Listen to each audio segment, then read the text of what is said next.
Magandang umaga mga kahuwan. Narito na ating ulat panahon ngayon.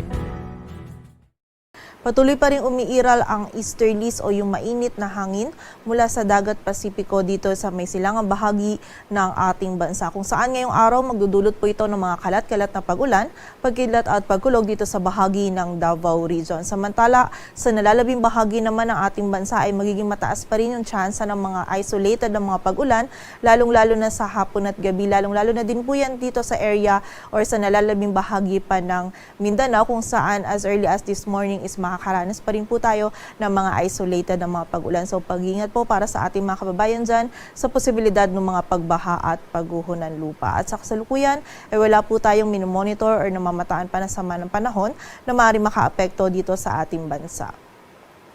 At para nga sa magiging lagay ng panahon ngayong araw ng linggo, dito po sa Metro Manila maging sa nalalabing bahagi pa ng Luzon ay patuloy tayong makakaranas ng bahagyang maulap hanggang sa maulap na kalangitan.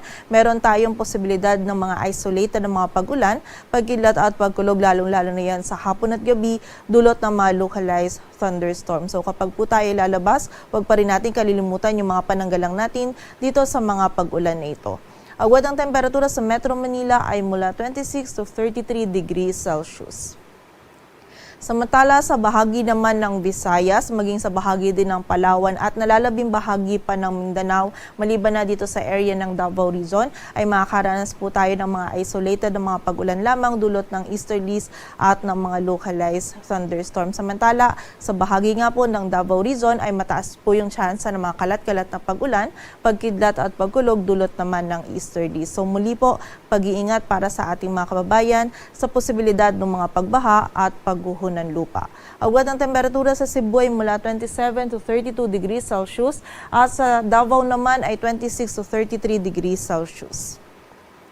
At para naman sa lagay ng dagat baybayin ng ating bansa, wala po tayong nakataas na gale warning, kaya malayang makapalaot yung mga kababayan natin mga isda, pati na rin yung may mga maliliit na sasakyang pandagat. Dito sa Metro Manila, ang araw ay sisikat mamayang 5:31 ng umaga at lulubog mamayang 6:29 ng hapon.